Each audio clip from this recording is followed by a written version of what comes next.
The text from my brother Marcus arrived at 11:47 p.m. on Thursday. Easter brunch is family only. Don't come. My new boss Richard Chen will be there with his wife. Your retail job would honestly be embarrassing. Mom agrees. We're trying to make a good impression. I stared at my phone in my corner office on the 42nd floor of the Meridian Tower. Through the floor-to-ceiling windows, downtown stretched out like a circuit board of lights. My executive assistant had left the Wall Street Journal on my desk, the one with my face on page 3. Tech's Quiet Disruptor. How Maya Torres built CloudSync into a $340 million enterprise. I replied with one word, okay. Marcus didn't know. None of them knew. For 3 years I'd let my family believe I was still working retail at the electronics store where I'd started at 19. I'd let them dismiss me, patronize me, exclude me from their social climbing. What would you do if your family was about to humiliate themselves in front of the person who could end their career? Drop a comment below. But Richard Chen wasn't just Marcus's new boss. Richard Chen was my vice president of strategic partnerships. And Monday morning at 9 a.m. he had a quarterly board meeting. At my company. With me at the head of the table. I forwarded Marcus's text to my lawyer with a simple note. Documentation. Just in case. Then I went back to reviewing Q1 projections. Growing up as the youngest of 3 kids in the Torres family meant living in the shadow of Marcus's achievements. He was the golden child, varsity captain, debate team president, early admission to Stanford Business School. Our sister Jennifer was the social star, sorority president, married to a cardiologist, 2 perfect kids in private school. Then there was me. The surprise baby, who arrived when mom was 41 and dad was 44. The one who didn't quite fit the family's upward trajectory.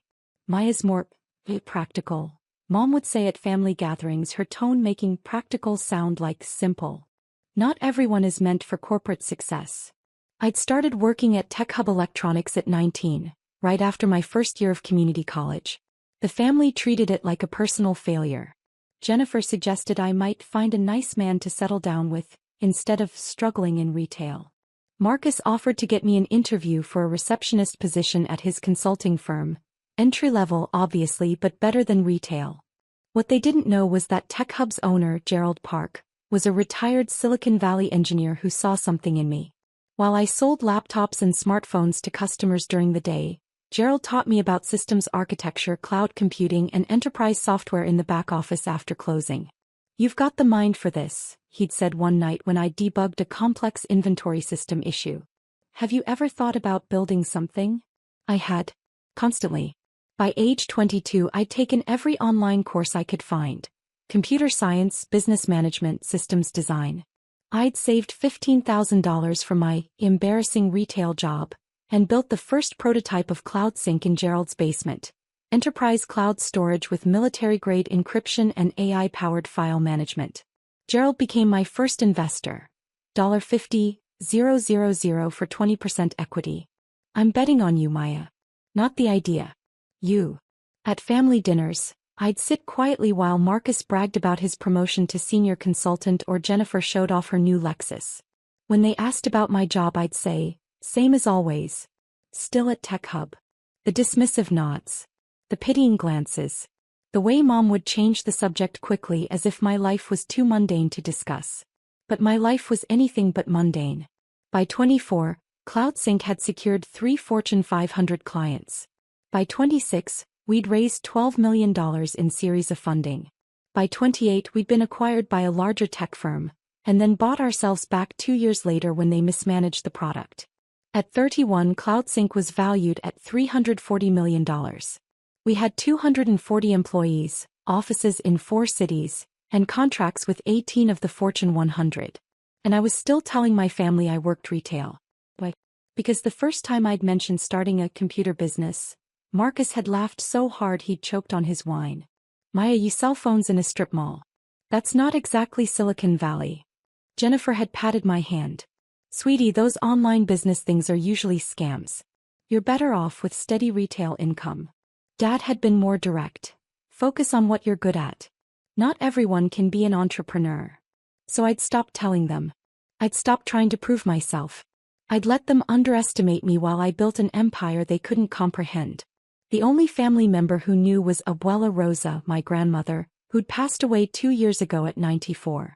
She'd been at my Series B funding celebration, tiny and fierce in her purple dress, squeezing my hand. "Let them think you're pequeña," she'd whispered in Spanish. "Small. Then show them you're gigante when it matters." I'd kept my promise to her. I'd stayed small. Invisible. The family disappointment.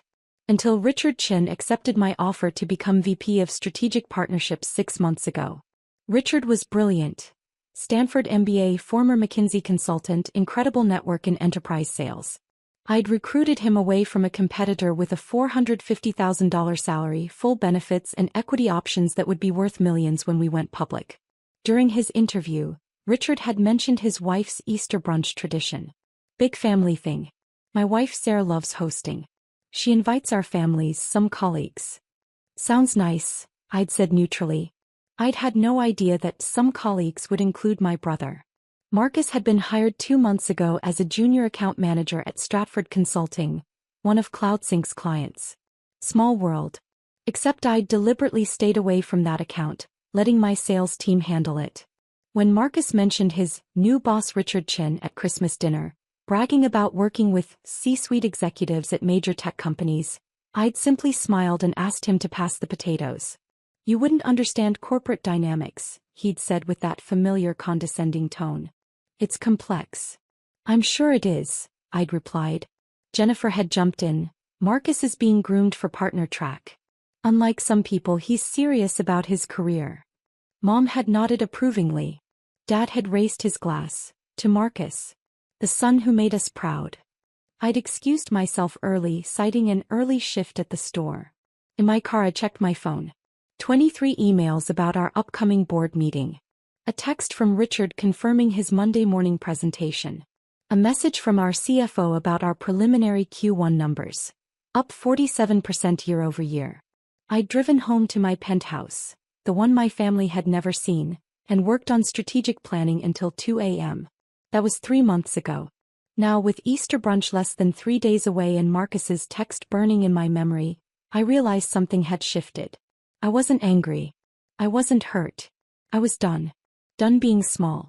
Done being invisible. Done letting them diminish me while I transformed the tech industry they knew nothing about. Building CloudSync from a basement prototype to a $340 million enterprise hadn't been luck. It had been strategy, sacrifice, and 7 years of 18-hour days. The early years were brutal. While my family slept soundly, assuming I was struggling through retail shifts, I was negotiating with venture capitalists, debugging code, and teaching myself contract law at 3 a.m. because I couldn't afford a lawyer yet. Gerald Park had been my guardian angel. His basement became our first headquarters. 3 folding tables, 6 laptops, and a whiteboard covering an entire wall. "Every billion-dollar company started somewhere ridiculous," he'd laugh. "Might as well be here." Our first major breakthrough came when I cold called the CTO of Redmond Financial, a regional bank struggling with data security. I'd researched their systems for 2 weeks, identified their vulnerabilities, and walked into that meeting with a presentation that made their head of IT physically pale. "How did you find that breach?" he'd asked, staring at my security analysis. "I didn't find it. I predicted it. Your architecture has 3 critical flaws that any skilled hacker could exploit in under 4 hours." We'd signed a $340,000 contract that day. My first 6-figure deal. I was 23 years old. At Thanksgiving that year, when Marcus bragged about his $85,000 consulting salary, I'd stayed quiet. My company had just grossed $1.2 million. The growth was exponential. Each satisfied client led to 3 referrals. Each security feature we developed became industry-leading. By year 3, CloudSync was handling data for hospitals, law firms, government contractors. If you're building something while everyone underestimates you, drop a fire in the comments. You're not alone. The real turning point came when Dr. Patricia Okonkwo joined as our Chief Security Officer. Patricia was a former NSA cryptographer with 20 years of experience and a no-nonsense approach to enterprise security. "Your encryption is good," she'd said during her interview. "But I can make it bulletproof." She did. Within 6 months, CloudSync had government-level security certifications. We started bidding on federal contracts. We won 8 of them.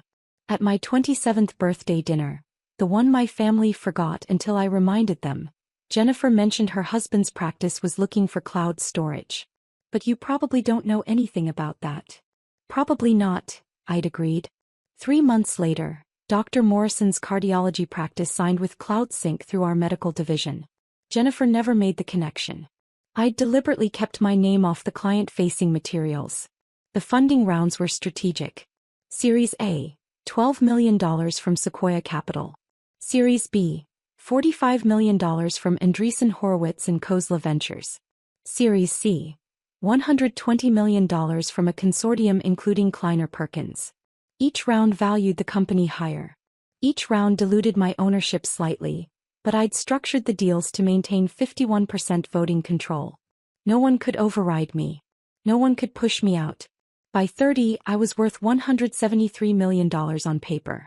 On my 30th birthday, my family took me to Olive Garden. "We know money's tight with your retail job," Mom had said, insisting on paying for my meal. I'd thanked her graciously. That morning, I'd closed a $28 million deal with an international manufacturing firm. The Wall Street Journal profile had published 3 weeks ago. The reporter, Amanda Choi, had spent 2 months researching CloudSync's rise. The article detailed everything: the basement start, the strategic pivots, the innovative security features that changed the industry. "Maya Torres doesn't just compete in enterprise cloud storage," Amanda had written. "She's redefining it. While competitors focus on capacity, CloudSync focuses on intelligence, AI-driven security that predicts breaches before they happen." At 31, Torres has built something remarkable, a company that Fortune 500 CEOs trust with their most sensitive data. The article included a photo of me in my corner office, the city skyline behind me. Professional, powerful, successful. My family never mentioned seeing it. They didn't read the Wall Street Journal's business section. They skimmed headlines about celebrities and political scandals, but they didn't follow tech industry news. Why would they? Their daughter worked retail. Richard Chen had joined CloudSync 6 months ago after I'd spent 3 months recruiting him. His network was incredible.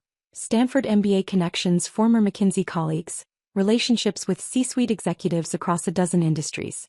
"You're building something special here," he'd said during our final negotiation. "I want to be part of it." I'd offered him equity, a leadership role, and a challenge: help me double our Fortune 100 contracts in 2 years. 18 months, he'd countered with a grin. We'd shaken on it. Richard was brilliant, charismatic, and exactly the kind of strategic hire that would position CloudSync for an eventual IPO. His wife Sarah was equally impressive, a nonprofit director with impeccable social connections. When Richard mentioned his wife's Easter brunch tradition during one of our strategy meetings, I'd nodded politely. "Sounds like a lovely tradition." I'd had no idea my brother worked under him. Until Marcus's text arrived, dripping with the condescension I'd endured for 31 years. "Your retail job would be embarrassing." I'd smiled at my phone in my corner office. Tuesday's board meeting was going to be interesting.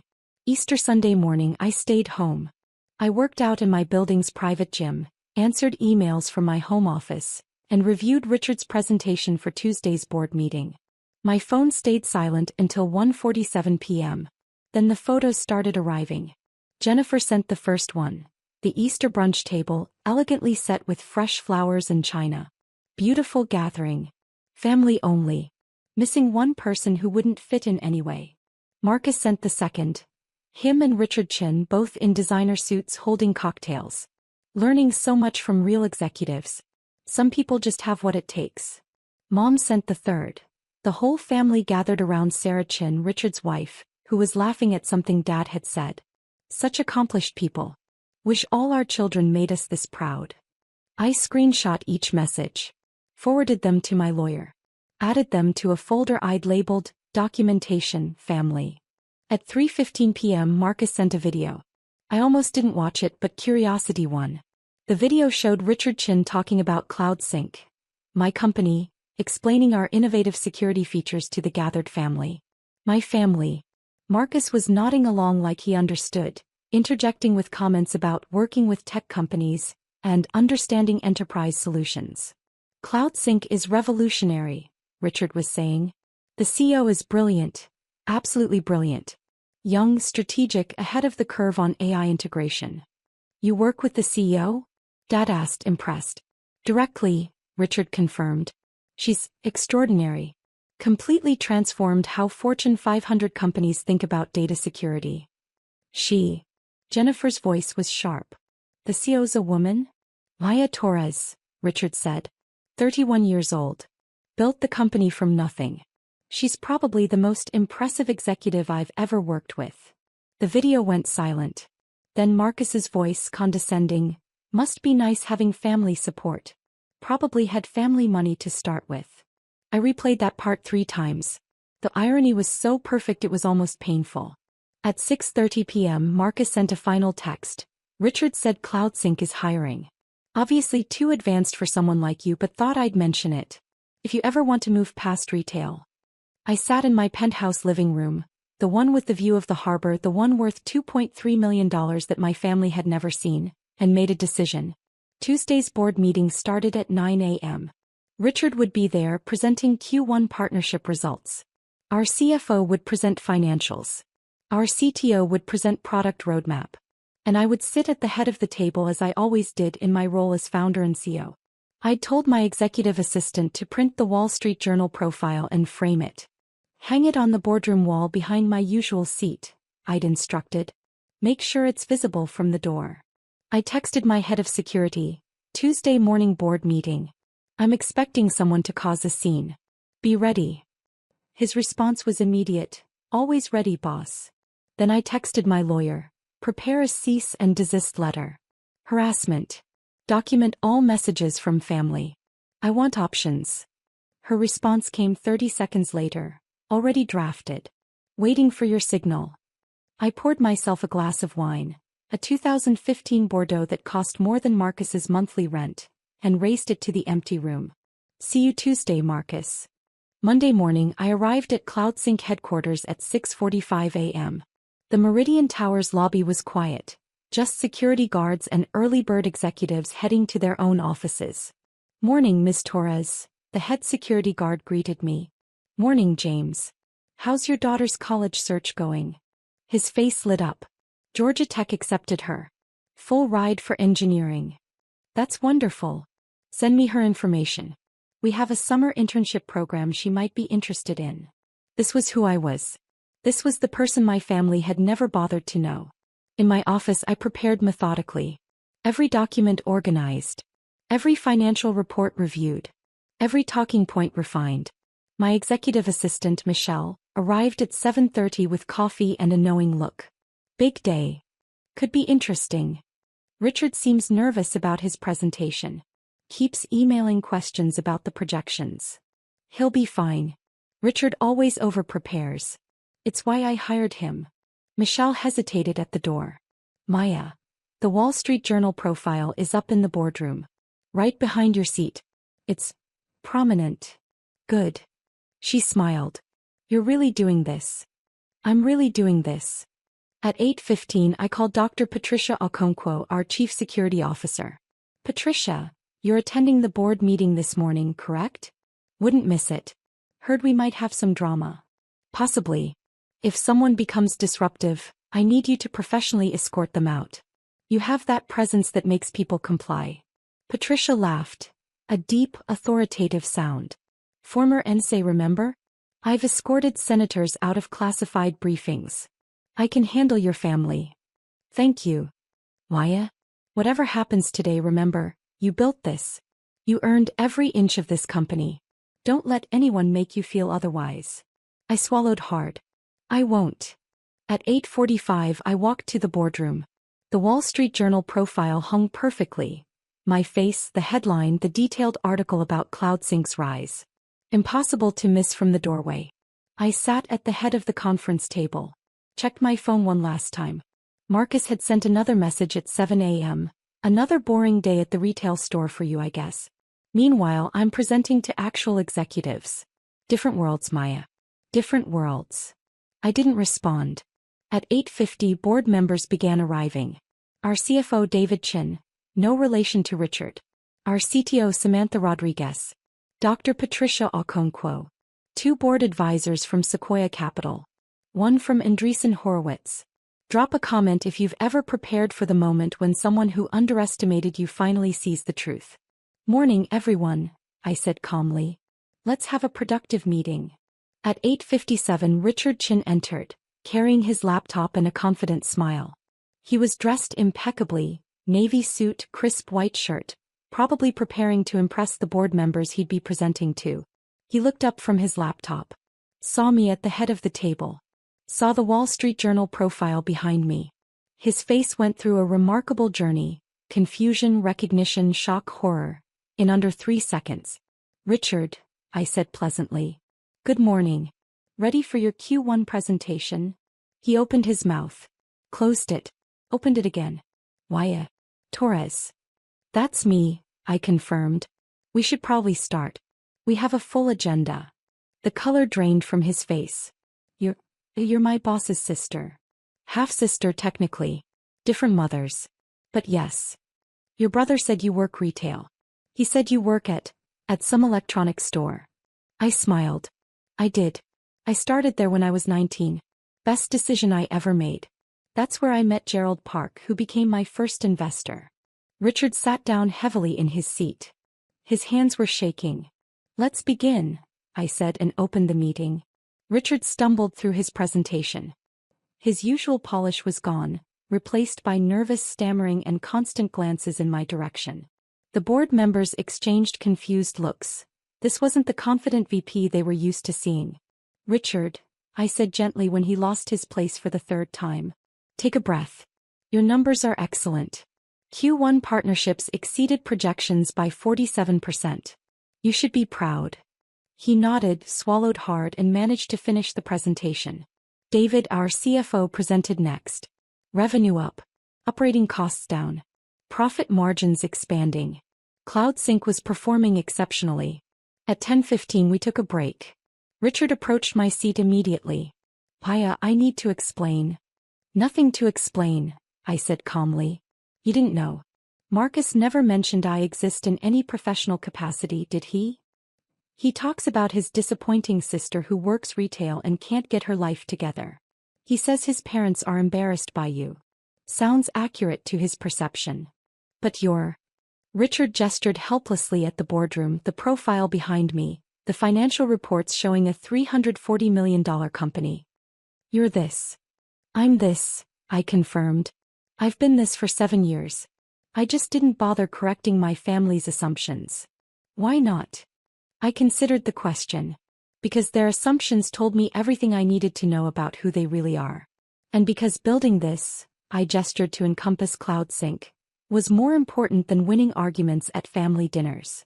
Richard sat down across from me, his head in his hands. Your brother talked about Easter brunch this morning. He was bragging about how he kept you away because you'd embarrass him in front of me. I saw the text. He has no idea you could fire me right now. Fire him. Destroy both our careers with a single email. I could, I agreed. But that's not who I am. What are you going to do? I pulled out my phone. Showed him the screenshots. The messages. The photos from Easter brunch. The video of him praising CloudSync while my family sat there clueless. I'm going to forward this conversation to Marcus. And then I'm going to let him make his own choices about how he wants to proceed. He can apologize. He cannot apologize. He can double down on his condescension. His choice. Richard looked ill. He'll panic. Probably. He'll call me. Scream at me. Demand to know why I didn't tell him. You didn't know to tell him. Not your fault. My wife. Oh God, my wife. Sarah invited your whole family to Easter brunch. She was so excited to meet Marcus's accomplished parents and sister. She kept asking me why you weren't there. What did you tell her? That you must be busy. I assumed. I thought maybe there was family tension I shouldn't ask about. Smart instinct. At 10:25 we reconvened. The rest of the meeting proceeded smoothly. Product roadmap approved. Budget allocations finalized. Q2 projections reviewed. At 11:47 I adjourned the meeting. Richard lingered as the others left. Maya, I'm sorry. For everything. For not knowing. For being part of whatever your family did to you on Easter. You were a guest at a brunch. You didn't do anything wrong. What happens now? I pulled up Marcus's number. Started typing. Hi Marcus. This is Maya. I work retail. Remember? Just wanted to let you know I met your boss Richard Chen this morning. Great guy. Very professional. We had a really productive board meeting at CloudSync. You know CloudSync, that tech company Richard works for? The one he was telling everyone about at Easter brunch? The one with the brilliant CEO he admires so much. I paused, watching Richard's face pale further. That's my company, Marcus. I'm the CEO. I founded it 7 years ago while you were dismissing me at family dinners. I built it to $340 million while you were suggesting I find a nice man to settle down with. I'm Richard's boss. I control his career. I control the contracts your consulting firm desperately wants to maintain with us. Another pause. Your Easter text suggested I'd be embarrassing. You were right. But the embarrassment isn't mine. Talk soon. I showed the message to Richard. Too harsh. Too harsh. Why, it's perfect. It's controlled. Factual. Devastating. I pressed send. The response came in 42 seconds. My phone exploded with calls. Marcus. Marcus. Marcus. Jennifer. Marcus. Dead. Marcus. I declined every call. Then the text started. Marcus, this is a joke. Marcus, you're lying. Marcus, Richard, call me right now. Jennifer, what is Marcus screaming about? Mom, Maya, what did you do to your brother? Marcus, you can't be a thief. Marcus, Richard said it's true. Marcus, how is this possible? Dad, we need to talk immediately. Marcus, you let us think you were nothing. I turned to Richard. Would you like to call him? Confirm that yes, I am actually your boss. Richard pulled out his phone slowly. This feels cruel. Does it? More cruel than texting your sister to skip Easter because her job is too low class. He dialed Marcus. I could hear my brother's voice through the speaker, high-pitched and panicked. Richard. Tell me this is a misunderstanding. Tell me Maya isn't actually. She's my boss, Marcus. She's been my boss for 6 months.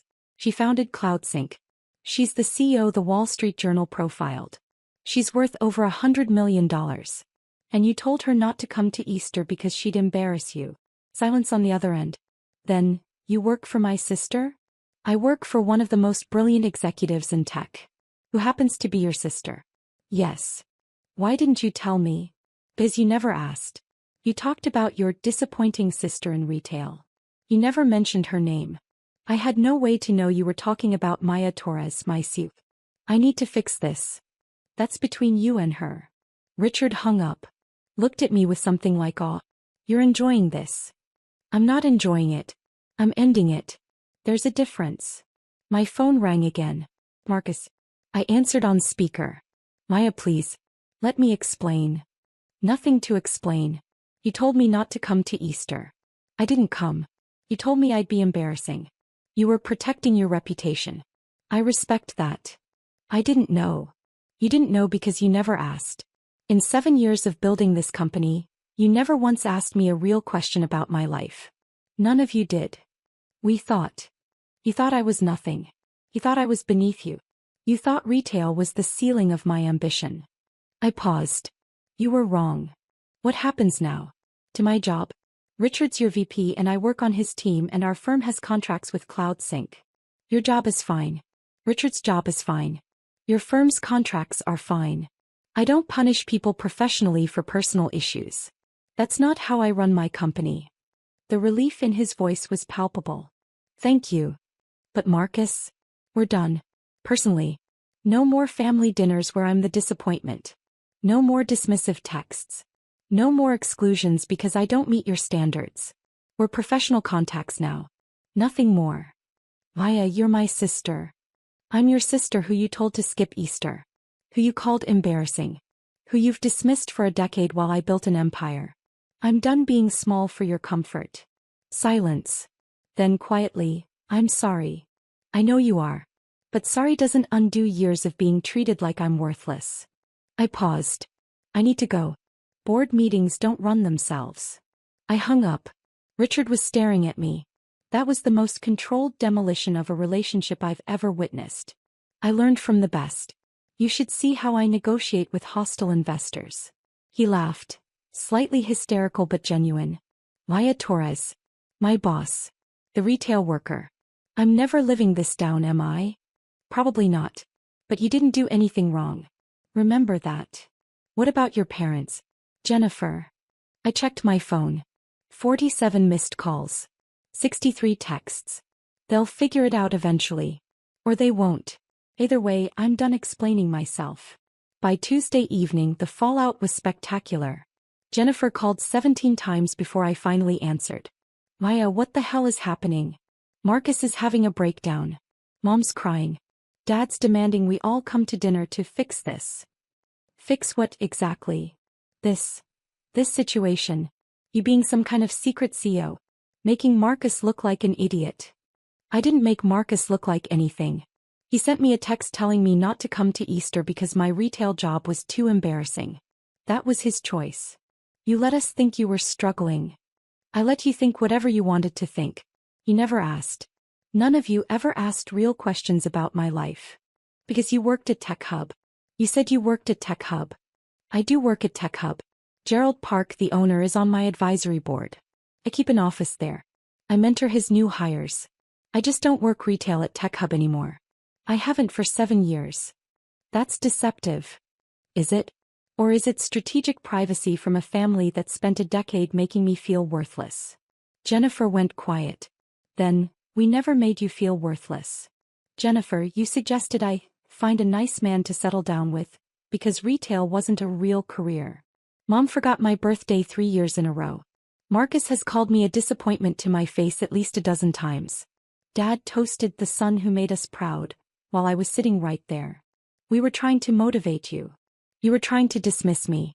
There's a difference. If you've ever been underestimated by the people who should have believed in you first, drop a red heart below. She hung up. Mom texted at 8:47 p.m. Family dinner Sunday. You will be there. We need to discuss this. I replied, I'm unavailable. Mom, this is not a request. Me, I'm 31 years old. I run a $340 million company. I don't take orders from you anymore. Mom, how dare you speak to me that way? Me, how dare you treat me like a disappointment for a decade while I was changing an industry? She didn't respond. Dad tried a different approach. He called from his office Wednesday morning. Professional. Measured. Maya, I've been thinking about everything. Perhaps we were hasty in our judgment of your career path. Perhaps. I kept my voice neutral. You've clearly been successful. More successful than we realized. We'd like to reconnect. Properly acknowledge your achievements. Why now, Dad? Because you're our daughter. Because family matters. Family mattered when you forgot my birthday. Family mattered when you excluded me from Easter.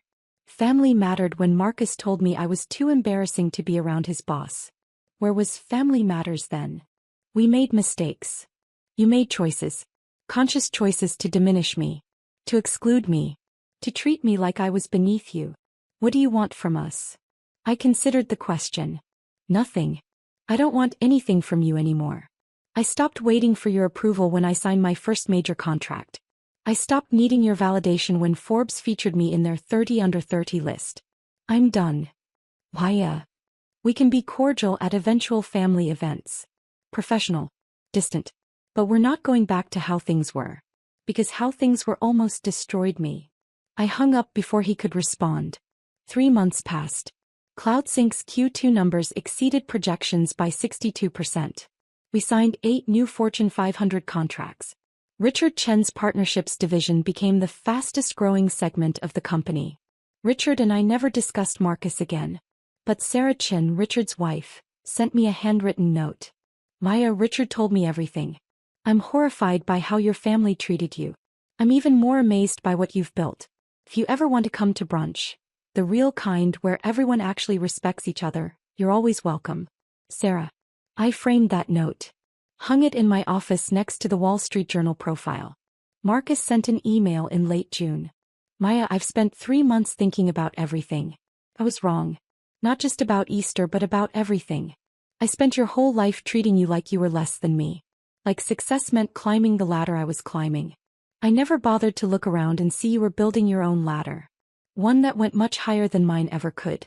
I don't expect forgiveness. I don't expect us to be close. But I wanted you to know, I'm proud of you. I'm in awe of what you've built. And I'm ashamed it took me 31 years and a massive public humiliation to see it. If you ever want to grab coffee, I'm buying. If you never want to see me again, I understand that too. Marcus. I read it 3 times. Forwarded it to my therapist. What do you think? Her response, what do you think? I thought about Abuela Rosa. About her advice to stay pequeña until it mattered. About her pride in my success. Pride that never wavered, never conditioned on anything except me being me. I thought about Gerald Park, who'd seen potential in a 19-year-old retail worker and invested his money and time into helping me become who I was always meant to be. I thought about the 240 employees at CloudSync who depended on me, who trusted me, who built their careers on the foundation I'd created. And I thought about Marcus's text, your retail job would be embarrassing. I replied to his email. Marcus, I appreciate your email. I believe you're sincere. But rebuilding trust takes time. Years of dismissal don't get erased by one apology. If you're serious about understanding what you did, start here. Therapy. Real therapy. Work through why you needed to diminish me to feel successful. Work through why our parents' approval mattered more than basic human decency toward your sister. If you do that work, actually do it, not just talk about it, we can grab coffee in a year. Maybe 2. Until then, be good at your job. Be kind to the people who report to you. And remember, the person you're dismissing today might be your boss tomorrow. Why? He didn't respond immediately. Good. Meant he was thinking. On the anniversary of that Easter text, 1 year later, I hosted my own brunch. Gerald Park, Patricia Okonkwo, Richard and Sarah Chen, Michelle, my executive assistant, the Sequoia Capital partners who'd believed in me early, 20 people who'd seen my potential before I'd proven it, 20 people who'd invested in me, financially, emotionally, professionally, when I was still just someone with an idea and determination. We raised glasses in my penthouse dining room. The harbor stretched beyond the windows. CloudSync's latest valuation, $680M, had been announced that morning. To the people who believed, I said. To the people who built, Gerald Park added. To Maya, Patricia declared. Who proved that the best revenge is living well. We drank. We laughed. We celebrated not just success but the journey that made success meaningful. My phone buzzed. A text from Marcus. Therapy appointment scheduled. This is harder than I expected. Thank you for pushing me toward it. I smiled. Typed back, proud of you for trying. Maybe someday we'd have that coffee. Maybe someday we'd rebuild something from the ruins of our relationship. But today I had everything I needed. If this story resonated with you, drop a comment about a time when someone who underestimated you finally saw your true worth. Your story matters. And remember, the people who dismiss you today are just giving you permission to succeed without them. Use that freedom wisely.